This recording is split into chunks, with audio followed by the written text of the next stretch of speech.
Hello, everybody. This is Joseph P. Farrell with news and views from the Nefarium on Thursday, November 9th, 2023. That's a significant day that we're going to be talking about in just a few seconds. But first, a reminder, we do have a vid chat tomorrow afternoon that's scheduled for 2 p.m. U.S. Central Time.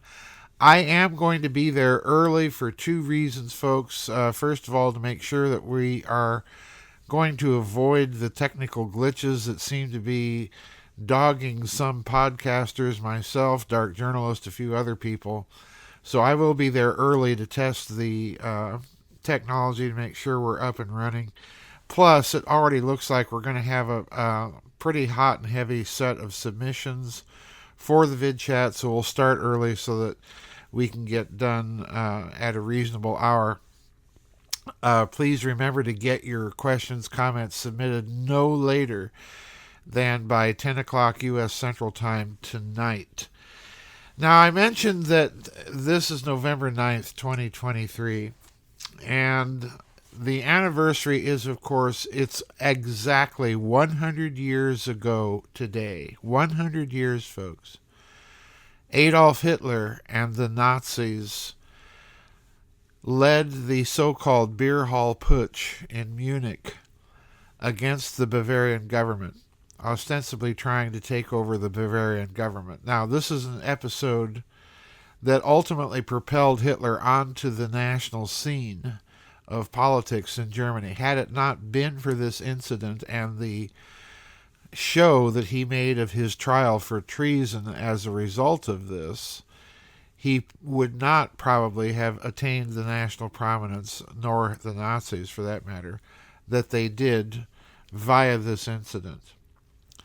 The incident is misunderstood in a lot of history books because it's presented as the Nazis were trying to take over the state government of Bavaria. That they were certainly intending to do, but they were not intending to break away from the German Reich. They were, in fact, attempting to prevent the communists from taking over Bavaria and doing exactly that, breaking Bavaria away from the German Federal Reich. So that's the Beer Hall Putsch. It started Adolf Hitler and the Nazis on a very murderous road. And I suspect that there's some sort of grim irony involved with that, because there's a story I want to talk about. In fact, I just saw it in my email box as I was getting ready to do the news and views, and I decided to do the news and views about this story rather than the one I was originally going to do. It was shared by MD, and I want to read just a few paragraphs from this story.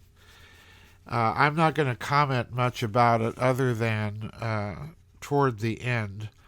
I think it speaks for itself.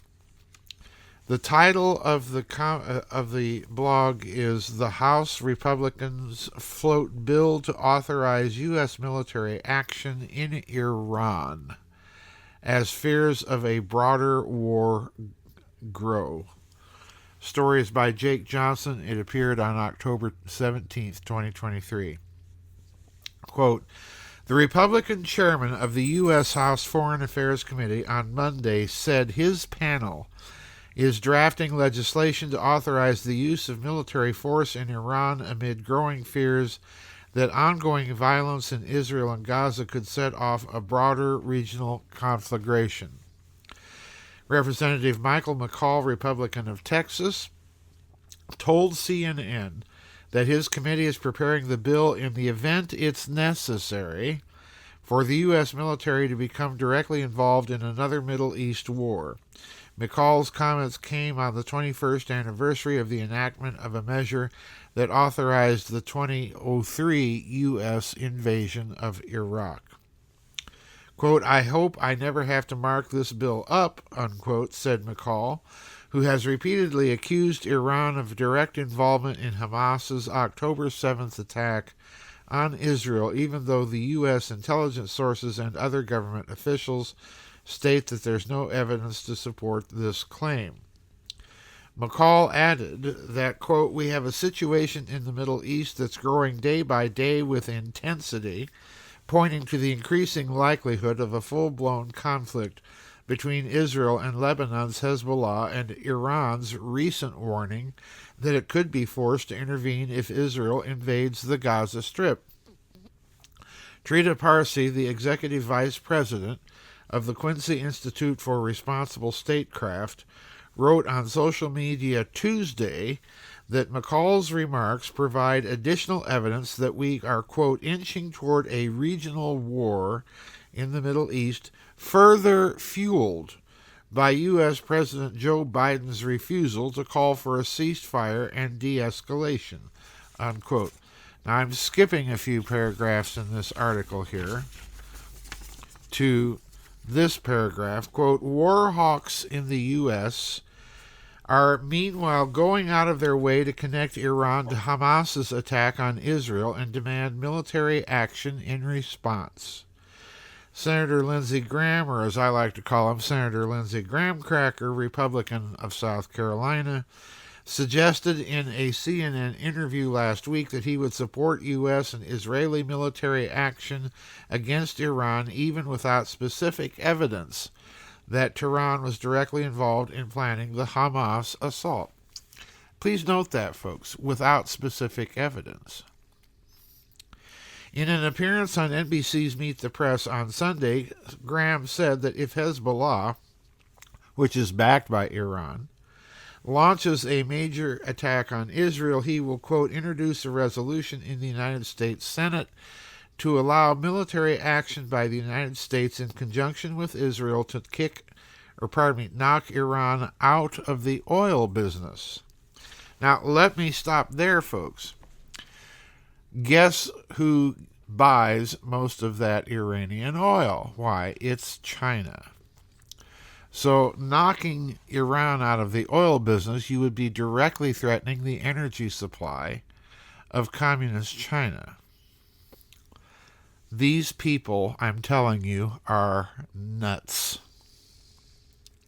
To continue, quote, they're the great evil, unquote, Graham said of Iran. So, quote, if Hezbollah escalates against Israel, it will be because Iran told them to. Then Iran, you're in the crosshairs of the United States and Israel, unquote. Additionally, congressional Republicans are pushing the Biden administration to permanently bar Iran from accessing $6 billion in assets that only can be used for humanitarian purposes. Last week, the Biden administration agreed to temporarily deny Iran access to the funds, a move that the National Iranian American Council decried as, quote, a reckless and unnecessary provocation amidst a tinderbox situation in the Middle East, unquote. And I'm skipping towards the very end of the article now. In an address to the Israeli parliament on Monday, Bibi Netanyahu described Iran, Hezbollah, and Hamas as, quote, an axis of evil, unquote, invoking the infamous phrase that former U.S. President George W. Bush used in the lead-up to the catastrophic invasion of Iraq. Simon Tisdall, a foreign affairs commentator for The Guardian, argued in a column on Monday that a confrontation setting Israel and the U.S. directly against Iran has rarely appeared closer. As Netanyahu keeps saying, this is just the beginning, Tisdall wrote. The war with Hamas could be about to go global, unquote. Now, folks, this is, as usual, the Republicans not passing up the opportunity to start yet another war. I mean, these people are basically spineless and clueless. But I want you to think very carefully about what's really being said here. This authorization would allow the Biden administration, and let's be very clear, the Biden Joe, the figurehead occupying the White House, is completely and totally demented. He is suffering massive senile, and this is how we are going to manage our foreign policy. by putting this avatar and whatever committee is actually in control of him in charge of a situation that could easily spin out of everyone's control. I'm telling you, folks, this is the same group of people that is complaining about, and rightly, is complaining about babies with their heads chopped off and the barbarism of that act, and at the same time turning around and applauding the fact that Ohio just approved a constitutional amendment to its state constitution allowing abortion up to the full third term. These people have, in other words, absolutely no moral compass. And this is the group of people that the Republithugs in the House of Representatives are going to turn over an authorization allowing them to use military force against Iran and to denude that country of its major supply of income on the international stage, namely oil. That will definitely not help China's attitude toward this country. And if they're going to target every Muslim country that's expressed concern about what's going on in Gaza, they might as well end up targeting Saudi Arabia as well, and just get on with it and turn this into a global conflagration. Folks, this is just plain nuts. And to me, it's rather interesting that all of this is occurring so close to November 9th, today, 100 years ago. Adolf Hitler led the Nazi Party on an attempt to take over the state government of Bavaria. The world has not really learned much in that 100 years. And certainly the Biden-Joe misadministration and the Republithugs in Congress haven't either.